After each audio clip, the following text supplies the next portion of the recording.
Hi అండి, అందరికీ నమస్కారం. నేను మీ లక్ష్మీ గొంట్ల ఛానల్కి స్వాగతం. ఈరోజు నేను ప్రోటీన్లు అధికంగా కల మీల్ మేకర్స్, అదేనండి సోయా చంక్స్ అని కూడా అంటారు కదా, మరి ఈరోజు మీల్ మేకర్స్తో రైస్ ఎలా తయారు చేయాలో చూద్దాము. ఇది ఆరోగ్యానికి చాలా మంచిది. ముందుగా దీనికి ఒక బౌల్ తీసుకొని ఇందులో 1 కప్పు మీల్ మేకర్స్ వేసుకొని నీళ్ళని బాగా మరిగించుకొని మీల్ మేకర్స్ వేసుకున్న బౌల్లో పోసుకోవాలి. ఈ వేడి నీళ్ళు పోయటం వల్ల మీల్ మేకర్స్ బాగా నానిపోతాయి. వీటిని ఒకసారి గరిటె తీసుకొని ఇలా నీళ్ళల్లో ముంచడం వల్ల అవి బాగా వాటర్ను పీల్చుకొని తొందరగా నానిపోతాయి. ఈ వేడి నీళ్ళు చల్లారిపోయి మీల్ మేకర్స్ నానేలోపు మనము ఒక ఉల్లిపాయ, 2 పచ్చిమిర్చి, 4 టమాటాలు తీసుకొని సన్నగా కట్ చేసి పెట్టుకోవాలి. నేను వీడియోలో చూపిస్తున్నాను కదండి, ఈ విధంగా ఉల్లిపాయలను సన్నగా, టమాటాలను సన్నగా, కొత్తిమీరను సన్నగా, పచ్చిమిర్చిని సన్నగా కట్ చేసుకొని పెట్టుకోవాలి. ఒక హాఫ్ చెక్క నిమ్మకాయ కూడా కట్ చేసి పెట్టుకోవాలి. అంతలోపు ఇవి నానిపోయాయి కదా మనకి. ఈ మీల్ మేకర్స్ని బాగా గట్టిగా వాటర్ పోయేటట్లు పిండుకొని ఇంకొక బౌల్లోకి తీసి పెట్టుకోవాలి. నేను టమోటాలు చిన్నవి కాబట్టి 4 తీసుకున్నాను.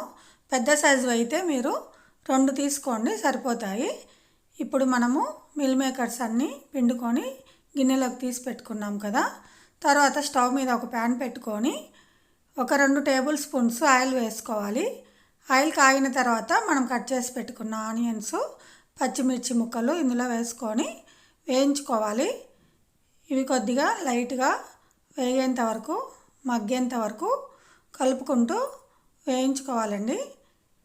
ఇవి ఇలా వేగడం వలన రైస్కు మంచి టేస్ట్ వస్తుంది. ఈ విధంగా వీడియోలో చూపిస్తున్నట్టు లైట్గా కలర్ మారేంత వరకు వేయించుకోవాలి. వేయించుకున్న తర్వాత ఆల్రెడీ మనము టమాటాలను కట్ చేసి పెట్టుకున్నాం కదా, ఆ టమాటా ముక్కల్ని ఇందులో వేసుకోవాలి. వేసుకున్న తర్వాత మళ్ళీ ఒకసారి ఉల్లిపాయలు, టమాటాలు, పచ్చిమిర్చి అన్నీ కలిసేటట్లు బాగా కలుపుకొని ఫ్లేమ్ సిమ్లో పెట్టుకొని మూత పెట్టుకొని ఒక 10 మినిట్స్ మగ్గనివ్వాలి.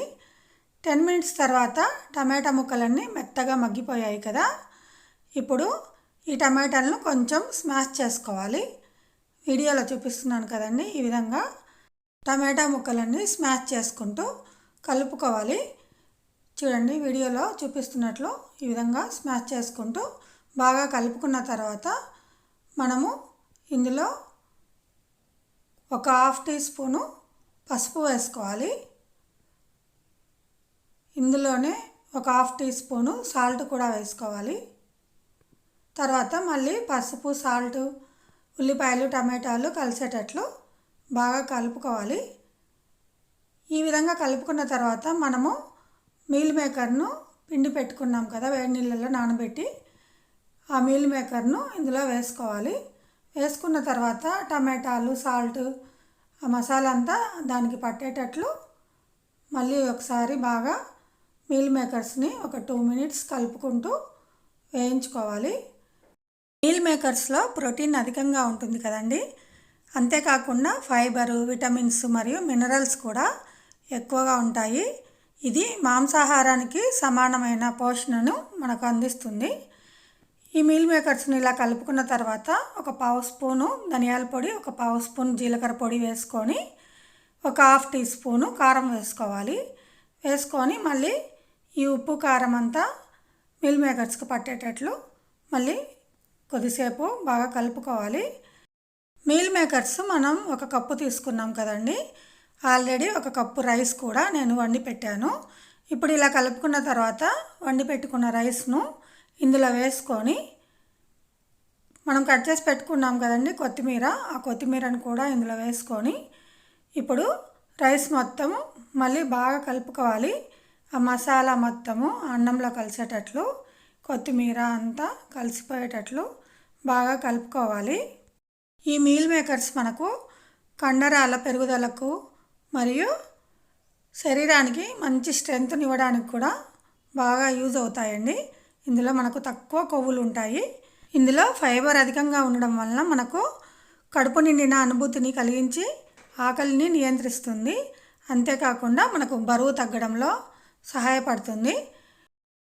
మీల్ మేకర్స్ తినడం వలన షుగర్ పేషెంట్లకు కూడా షుగర్ లెవెల్స్ని కంట్రోల్లో ఉంచుతుంది. అంతేకాకుండా దీంట్లో అధికంగా ఉండే ఫైబరు మనకు డైజెషన్ సిస్టమ్ను మెరుగుపరిచి జీర్ణశక్తిని పెంచుతుంది. ఇంతేకాకుండా ఇది కొలెస్ట్రాల్ను తగ్గించడంలో కూడా మనకు హెల్ప్ చేస్తుంది. హార్ట్ ప్రాబ్లమ్స్ కూడా రాకుండా చేస్తుంది. చాలా ఉపయోగాలు ఉన్నాయి కదా అని మీల్ మేకర్స్ను ఎక్కువగా తినకూడదండి. వారానికి 1 లేదా 2 సార్లు మాత్రమే తినాలి. రైస్ని ఒక 5 మినిట్స్ బాగా వేడయ్యేదాకా ఇలా కలుపుకొని స్టవ్ ఆఫ్ చేసుకొని చివరిలో కొద్దిగా నిమ్మరసం పిండుకొని మళ్ళీ రైస్ మొత్తం బాగా కలుపుకోవాలి. ఇలా కలుపుకుంటే మనకు వేడి వేడి మీల్ మేకర్ రైస్ రెడీ అయిపోయిందండి. దీన్ని బౌల్లోకి సర్వ్ చేసుకుందాము. ఈ మీల్ మేకర్ రైస్ మనకు హెల్త్కే కాదండి, టేస్ట్కి కూడా అదిరిపోతుంది. హెల్త్కి ఎంత మేలు చేస్తుందో టేస్ట్ కూడా అంత సూపర్గా ఉంటుంది. మీరు కూడా తప్పకుండా ట్రై చేయండి. ఎలా వచ్చిందో కామెంట్ సెక్షన్లో తెలియజేయండి. ఈ వీడియో మీకు నచ్చితే లైక్ చేయండి, షేర్ చేయండి, సబ్స్క్రైబ్ చేసుకోండి. కొత్త వాళ్ళు ఎవరైనా నా వీడియోని చూస్తుంటే ఇంకా మరిన్ని మంచి కొత్త వంటకాల కోసము తప్పకుండా నా ఛానల్ని సబ్స్క్రైబ్ చేసుకోండి. ఈ రైసు ఇంట్లో 3 సరిపోతుంది. Thank you for watching this video.